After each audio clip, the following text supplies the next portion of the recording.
রাস্তার ধারে যেতে যেতে দেখছে একটা বিশাল বড় জাম গাছ।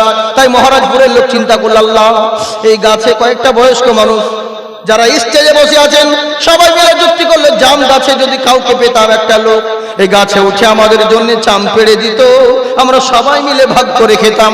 এই চিন্তা করছে, এদিকে একটা ইমাম সাহেব চলে এলো, টুপি দাঁড়িয়ে লাগিয়ে বলছে, আমি হলাম মসজিদের ইমামতি করি, আমি দিনের খিদমত করি, আমাকে তোমরা গাছে উঠা ওয়াদা খিলাফ করবো না, তোমাদেরকে জাম পেড়ে এনে সবাই মিলে ভাগ করে খাবো।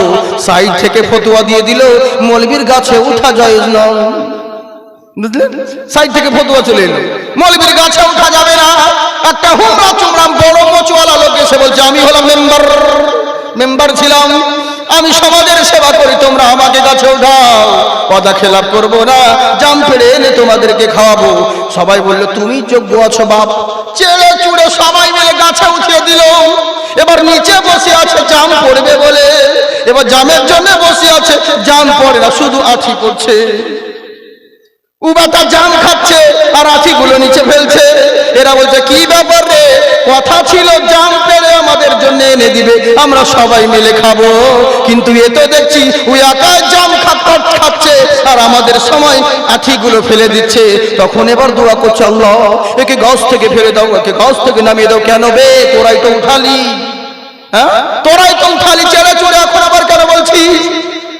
তেমনি মুখ পুরিতে পড়ে এই মুসলমানের দেশের যা পরিস্থিতি হচ্ছে, এর জন্য দায়ী কাউকে দোষ করলে হবে না, এর জন্য দায়ী কেবলমাত্র আমরা। ওরা পাবলিককে কি ঠিক করবো? আমরা মৌলবি, আমাদেরই তো মিল হয় না, এক মৌলবি আর এক মৌলবি চুগলামো করে।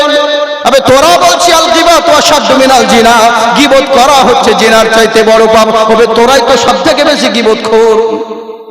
হ্যাঁ, সামনে তো কিছু বলে না, খুবই ভদ্র লাগে, কিন্তু সাইডে যদি একবার জিজ্ঞাসা করা হয় তোমার পোল খুলে যাবে। এই হচ্ছে ব্যাপার। কাকে ঠিক করব? আমরাই তো আমাদের নয়। এরই লেগেই বলি, শোনো, সবাই মুখে বলি আমরা মুসলমান, আমরা মুমিন, আমরা হেদায়াত হয়ে গেছি, কিন্তু একটা কথা জেনে রাখো, দোকান না হলে যেমন দোকানদার হওয়া যায় না, ইসলাম ছাড়া, নবীর মহব্বত ছাড়া কখনো মুসলমান হওয়া যায় না। মুখে বললে হবে না, জেনে রাখো।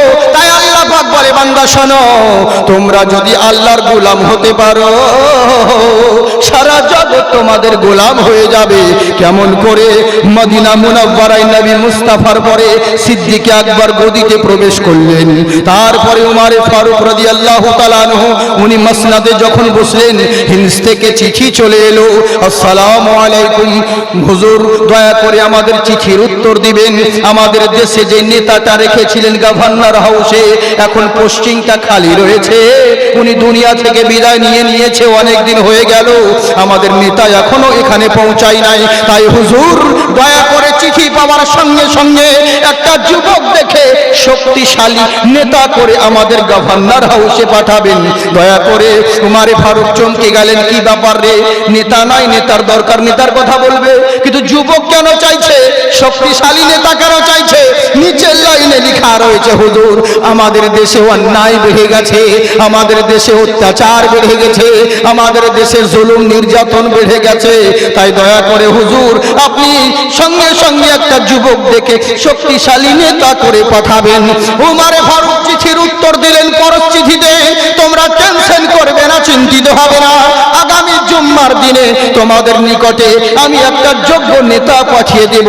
গ্রামবাসী আনন্দে আত্মহারা, খুবই উষিত উল্লাদ হয়ে পড়ল, যাকে আমাদের চিঠিটা মেন জায়গায় পৌঁছিয়েছে। কারণ অনেক সময় হয় মেন জায়গায় তো পৌঁছালো, এর জন্য আনন্দে আত্মহারা, কত সময় ভুল ভাল অন্য জায়গায় ভায়া চলে যায়। কত জায়গায় জলসায় দেখবেন আমার হ্যান্ডবিলের নাম জাকির হোসেন চতুর্বেদী, না আয়ুর্বেদী, কত কি এখন চলছে, হ্যাঁ চলে আসছে, পরক্ষণে স্টেজে গিয়ে দেখছে আমি জাকির লাই, অন্য ফকির বসে আছে।